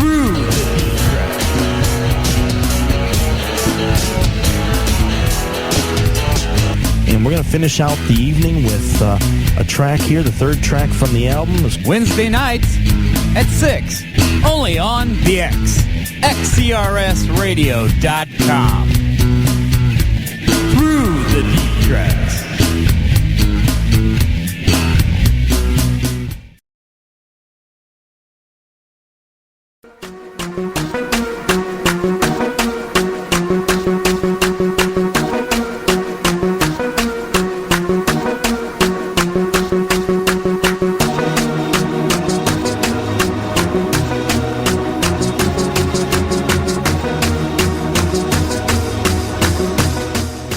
Cheap XER Radio brought to you by State Farm. There's a whole lot of going on right now. You're ready for the big game, double checking the snacks, double checking the headline, double checking the big screen. Now, I'm sure you're double checking your spot on the couch, but have you double checked insurance with State Farm? You can double check and make sure you are getting the most discounts and the best value for your money. Call your local State Farm details. If you're in my area, make sure you contact State Farm agent Chris. State Farm, proud sponsor of the Cheap Beats. So we have got a little bit of insider information, if you want to call it that, from I should say right from the horse's mouth. Little Denver Bronco joke there. Little Bronco talk. Yeah. So Bronco banter. Peyton Manning and Bill Belichick meet on the side or on the 50-yard line after the AFC Championship game. And one of the NFL's parabolic mics happened to catch Peyton Manning utter to Bill Belichick, "Hey, this may be my last rodeo, so I just wanted to tell you it's been a great pleasure." If Peyton Manning is already thinking about things like this, how real is the retirement possibility for Peyton Manning after the Super Bowl? You know, as we talked about, I think this was, this is definitely his last year. I don't think he goes beyond this one. I was surprised he came back for this year. Going into this game, I mean, what we're seeing from Peyton Manning is not seeing Peyton Manning quarterback. Now you're seeing, Peyton Manning field general, because his arm is not the same as it was. He can't do anywhere near what he used to be able to do as far as getting the ball to the receiver in the manner that he has in the past. And now it's a matter of I just need to be able to direct this team and not make any mistakes because my defense is that good. We actually we were throwing a few names out there in the break, and you touched on one that I really liked as far as possible Super Bowl winner, Super Bowl winning quarterback that really did as little as possible to contribute to the victory. Trent Dilfer was the one that you had came up with, and Peyton Manning really reminds me a lot of that right now, like Trent Dilfer during the 2000 Ravens Super Bowl run, where he more or less was a game manager.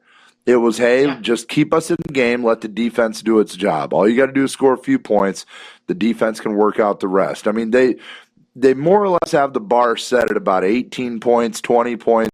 If you can score 20 points as the Broncos offense, the defense should be able to lock it down. Now, I don't know if they're going to be able to do that versus Cam Newton and that Carolina offense. Of course, we'll get into that on our Super Bowl Sunday special coming up a week from Sunday. But in this particular moment, when you're thinking like what Peyton Manning is thinking, that's really got to play with your mind as you're walking into Super Bowl 50. Also, not just being Super Bowl 50, not just being a fourth shot at a Super Bowl ring, but it also could very well be the last time you step on a football field as one of the participants in the game. And that, I don't care who you are. I don't care if you're Peyton Manning. I don't care if you have the focus of Tiger Woods. Knowing full well and deep down that this is it, this is the last one, that is going to play a factor in what you do and in your decision making. It has to. Well, I think so. And it's to a point right now. I mean, like I said, Peyton Manning wants to get out there, and he just does not want to cause a loss. He wants to make sure that he has that. He wants to go out the game the same way that John Elway did. He wants to go out a Super Bowl winner. Yeah, but you realize there are two players in the NFL since the merger that have done that have walked away, two superstars, I should say, that have walked away from the game and retired being Super Bowl. There was two, Michael Strahan, and obviously you just mentioned John Elway. That's it. Yep. I mean, that's hitting the lottery for an NFL player. Yeah, I mean, that's every player's dream is to have a Hall of Fame career end, with you winning the Super Bowl. Yeah, and for so many players, that does not happen. I know Peyton has an opportunity to do that, but he can't let that sit in his mind. He can't let that sit in the back of his mind. Otherwise, we're going to see the same Peyton Manning we saw during the Broncos loss to the Seattle Seahawks. Yeah, I mean we're right out of the chute. The very first snap is a safety. Well, that was that went downhill right away where the snap went past Peyton into the end zone. But I this is something that yes, he can't have in his mind. The quarterback 2 years ago or 3 years ago that played against Seattle is so far different from this quarterback we're seeing this year. Right, the physical tools are definitely not there. Yes, I mean at least 2 years ago. Peyton Manning could still throw a deep ball. He still had some zing with that pass. I mean, he had just come back from missing a season. Right. He was fresh. He didn't have last season off. Right. His arm strength is nowhere near what it was, and now he's basically winning. On guile and knowledge of what the defense is and what he can basically take from it. But it's not him winning the games right now. It's his defense that's winning the games. That's the only reason that they were able to beat the New England Patriots last week. It wasn't a superior job by the offense. The offense, for the most part, sucked. The offense was horrible. But that defense was so dominating. It was just so relentless that it held New England to 20 points. So it'd be nice to see all those football purists. You'd love to see Peyton Manning go out on top. Love to see that happen. Because that's what you want for all your old pros, all your future Hall of Famers. You want to see them end their career on top. Of course, unless it's going against your favorite team, then you don't. Right. But is he kind of hitting at things? Yeah, I think he is. I don't think he'll be back. I think this is his last rodeo, and I think he knows it. But I think everybody else knows it too. I think when you look at this game and you look at all the side stories and everything else in this game, I think one of the stories that is kind of left pushed aside is, could this very well be the last time we see not just Peyton Manning, but any Manning in a Super Bowl in this generation? And I just, when I think about how long we've had a Manning in the NFL, what are we looking at? 20 years now. Since least, yes. since last since the first sighting of Peyton Manning fresh out of Tennessee comes to the Colts, it's one of those names that's kind of synonymous with the playoffs, kind of synonymous with the postseason and Super Bowl. Because let's face it, in the last 10 Super Bowls, 6 of them have had a Manning in them. Whether it be Peyton or Eli. So it is kind of weird to think about the future and no Peyton Manning. But going forward, if Peyton Manning does decide this is it, he's done, now the Broncos are faced with, is it Brock Osweiler's team? Or do they just kind of inject him in place until they can find another leader of the team? Or did Brock Osweiler show them enough during this regular season when Manning got hurt that he's going to be able to take over this team? That's going to be one of the questions I think a lot of people are going to be looking at almost immediately after the Super Bowl, especially if rumors go around about Peyton Manning retiring. Yeah, well, and I think what we saw, from Brock Osweiler this year, that once the other team's defensive coordinators had a chance to look at him, his stock dropped tremendously, from when he first started. I think they definitely are going to be looking at another quarterback. They've got to look at a franchise type player.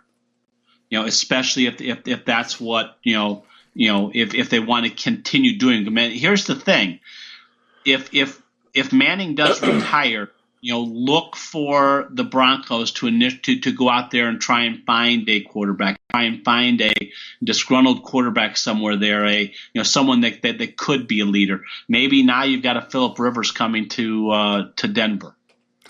Someone that may be out there that maybe a team wants to cut. Do you really think they would want to go after a Phillip Rivers? Maybe not go after somebody a little younger. Maybe go after like AJ McCarron or somebody like that. I mean, if they have a chance. But here's the thing: AJ McCarron, we saw one game. We saw maybe 2 or 3 games.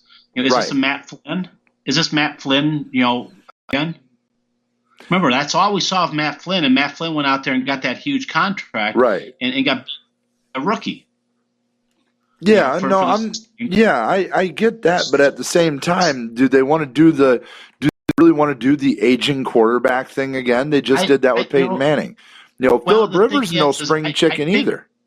I think what they need. Well, you got to remember their defense is going to get any younger. I got a feeling they're going to want to find someone that they can get anywhere from 3 to 4 years out of. And you've got a guy like Phillip Rivers, or you've got some other players out there too that possibly they could get.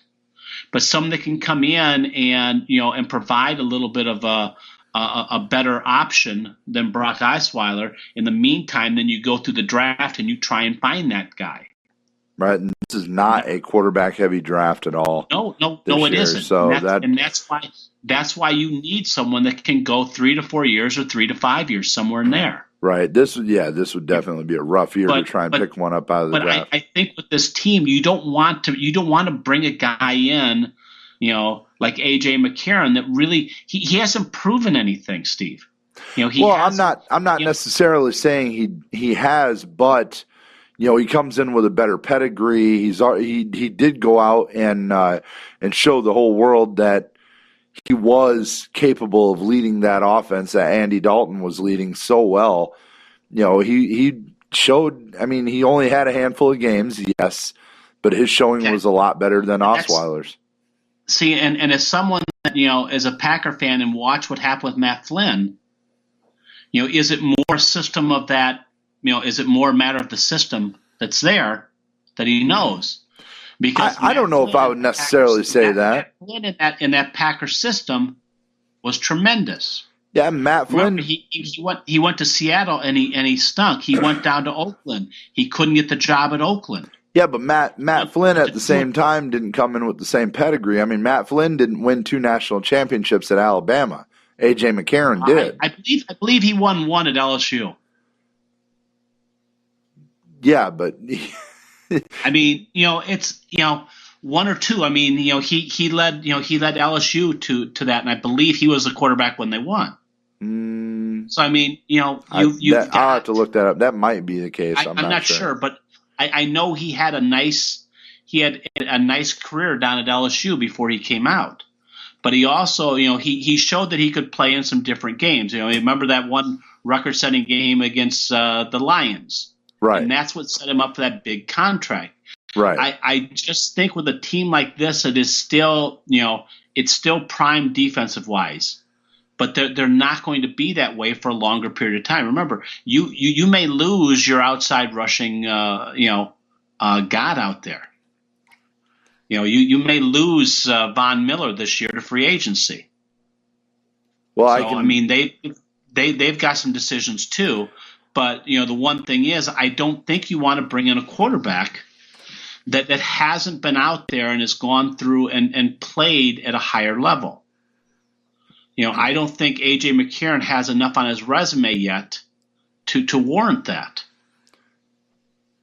So it'll be interesting to see. It'll be interesting to see what they do, because I don't think Manning's going to be back, and I really don't think Osweiler's their answer to the question that they have. Yeah, I definitely agree. I agree to both of those. I just don't know if somebody like Phillip Rivers would definitely be the answer. I see where you're coming from. I totally get it, but at the same time, you take a look at different quarterbacks that are out there that may be available, that may have some time with him. And I would tell you this, I would actually throw in a Jake over there. I really would.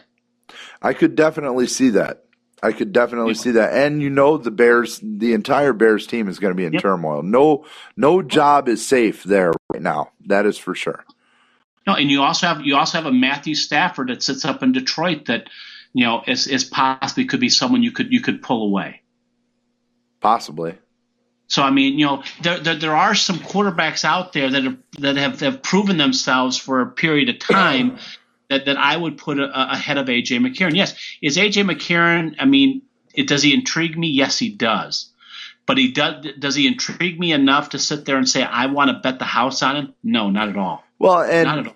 And I'm not just limiting my thoughts to McCarron either. I was just thinking along the lines of a little bit younger quarterback, maybe not a quarterback that's already seen the wrong side of 30. You know what I mean? Okay, but there aren't that most of the ones that are underneath that age bracket. If they're good, they're not leaving. You aren't going to pull them away. This is true. And the only way that they're going to be leaving is that they didn't sign a long-term contract after their first one, or they're just finishing up their first one and they weren't good enough for their team to get that big contract then. Well, don't worry, Denver fans, because RG3 and Johnny Manziel are both on the table. So, well, that's there you go. You can always fall back to RG3, and you can get Johnny Manziel in there very cheap. I know as a Chiefs fan, I would be glad to see either of those two under center for the Broncos next year. I'm just saying. So, speaking of Kansas City Chiefs, did you hear Travis Kelce's going to have a new offseason job? I did. I heard you were lining up to be a part of it. I am definitely lining up to watch it and nothing more. Travis Kelce. Yeah, Travis Kelce has signed a deal with the Entertainment Network, to star in a reality series where he hosts 50 women in an attempt to find love in a show called Catching Kelce. I see what you did there. Where Travis Kelce, it's going to be like almost like a mix of The Bachelor and Survivor, where 50 women compete for the affections of the pass-catching Pro Bowl tight end, who just signed an epic deal with the Kansas City Chiefs to remain a Kansas City Chief. By the way, so he's got a few more quarters to rub in his pocket there. So whoever picks up on Kelce does. They're not just catching Kelce; they're going to be catching quite a big paycheck probably if things get real serious. So hats off to Travis Kelce. Are you gonna watch the premiere on E? Or are you gonna watch it when it comes out? Or well, I think I'll pass on this one. You know what? I hate reality shows. I absolutely hate reality shows. I can't stand them. There's a couple I like, and that would not be. This one I will give a try just because it's Travis Kelce. I will give it a shot just because I'm that much of a pathetic Chiefs fan that I am going to tune in just to see my boy out there. And I want to see what kind of women end up showing up for this thing. You know, I'll tell you right now, the first chick that shows up in a Kansas City Chiefs Travis Kelce jersey, I'll immediately, hands down, she's the winner. She knows who he is. She knows he's just not a rich, it's not just a rich guy with money. She knows who he is, and especially if she is a Chiefs fan that knows her Chiefs football. You need to wife that chick right then and there. Be like, look, show's over. We got it on the pilot episode. This is who I want. You may as everything else doesn't mean anything. This is who I'm getting. So if Kelce does something like that, now the question is, going to air it during the season, or is it going to be aired, in the off season? Because man, could you imagine? I mean, just if you did something like this and you walked into the locker room afterwards, how much crap are you going to get from everybody else in the locker room talking about, you just got to hang out with 50 beautiful women all summer long. this is one of those distractions that the Kansas City Chiefs just go, oh my God, and we just signed this guy to a 5-year extension. Yeah, but they signed him after the contract. They signed him after. I know this thing's been in the works quietly for like a month and a half, and the Chiefs just signed him to that extension today. So apparently they don't think it's that big of a distraction. Well, I don't know. This he's trying to be the next Gronk. I think this is something Gronk hasn't done. It's funny that you should say that because in an interview in 50 days, Well, it's funny you should say that because in an interview I actually heard somebody ask him about, because one of the nicknames that gets thrown out there about Travis Kelce is Baby Gronk, and he said he absolutely hates that, can't stand it, and I laugh when you say that because it's like, yeah, he is kind of acting like him, isn't he? Oh yeah, it's terrible. Anyhow, I'll be interested to see, if it ends up being any kind of distraction. I don't think it will. I mean, we live in a day and age where, people are all over social media, people are all over the TV.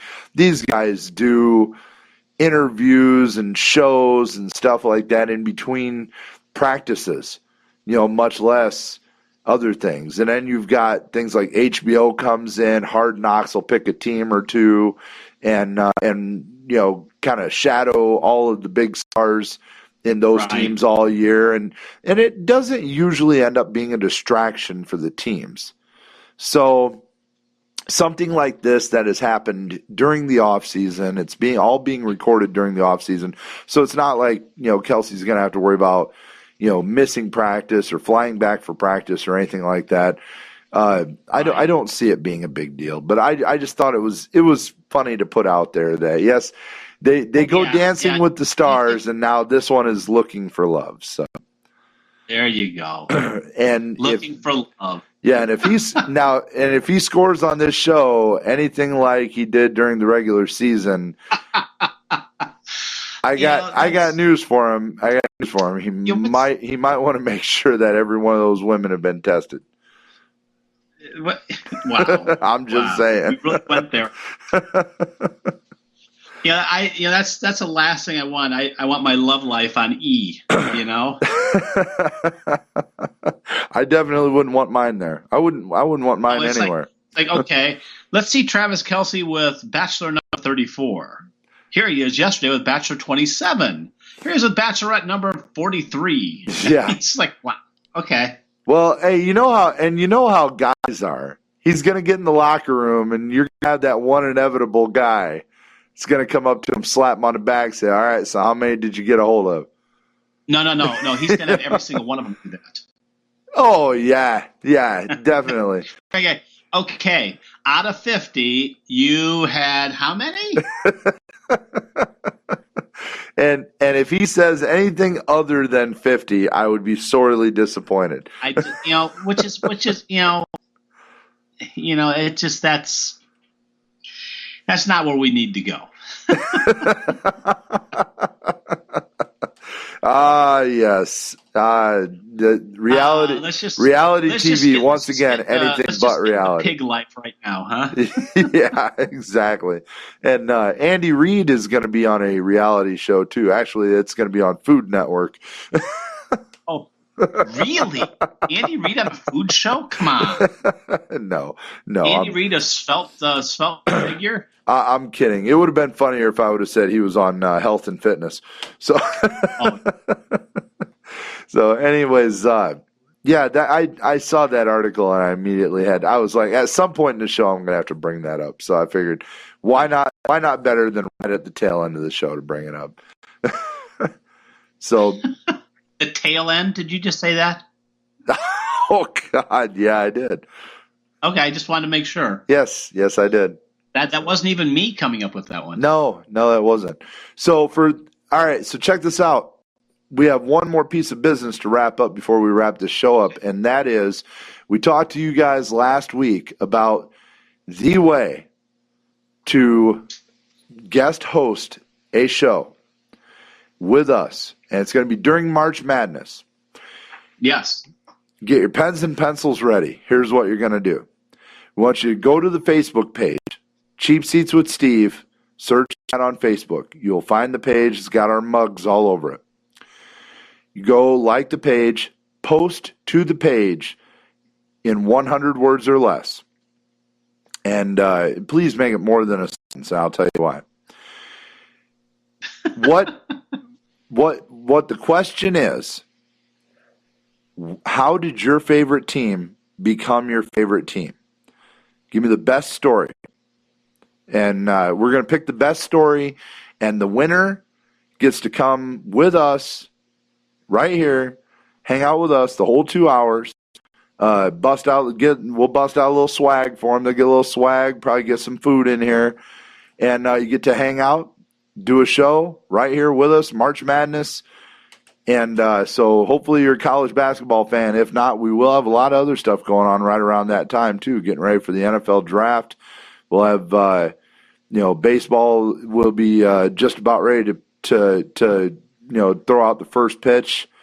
The NBA, the NHL, they're all heating up. NASCAR will be, a couple races in. So, I mean, we're going to have every sport that we can possibly talk about.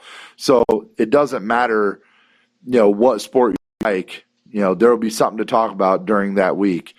But that's how you do it. So go to the Facebook page, and in 100 words or less, how did your favorite team, and we will pick the best story, and we will actually announce the winner. We were going to announce the winner Super Bowl Sunday. I changed my mind. We're not going to be able to do it that fast. So we're going to go ahead and let you guys run over this, and we're going to run this contest. It's actually going to be the last week of February. It'd be the last Friday in February. We're actually going to announce the winner, and then 2 weeks after that, you guys will be on the show, and we will get down with you hosting the show. We'll even give you we'll even email you a digital copy of the show and everything, so you can impress your friends. Let them know that you were a host on a radio show. So it'll be good fun. It'll be a lot of good fun. It'll be a great fan experience, and we'll even post some for some selfies. I'll make sure that we cut Steve Detterman's head out so you can see me and you out there. So wow, thank you very much. Well, I'm just trying to help. I'm trying to keep our fans. There you go. Fan retention. Sure they don't want to cut out your head. Yeah, fan retention. That's what I'm all about. There you go. Anyhow, it's a wrap, buddy. It's a wrap. So the Pro Bowl is this weekend. The Pro Bowl is on Sunday. What are you going to be doing besides watching the Pro Bowl? Yeah, okay. Let me think. I will probably be watching the NHL All-Star Game myself. Oh, okay. Well, yeah, that's cool. I will stay away from the Pro Bowl. I might catch a little bit of it. I might be, watching reruns of something. I'll have to find something to watch. I'll catch a little bit of it. It's not definitely something I'm going to, rush out and put on the clicker. Yeah, no, absolutely not. I think for me, I'm probably gonna be. I think I've got that I want to watch. There you go. Sure. It is. Yeah, it's the middle of the end of January, so I might check out the grass and see if I can start growing. Not sure. Either way, there's going to be something else to watch. Maybe I'll find a Breaking Bad or something I can watch. I don't know. Hopefully. I think I probably look at reruns. Last year's NHL Stanley Cup or something like that, or watching. I'm sure I think I taped the first broadcast. I can watch the. I have the Chiefs lost Patriots. That'd be painful to watch. All right.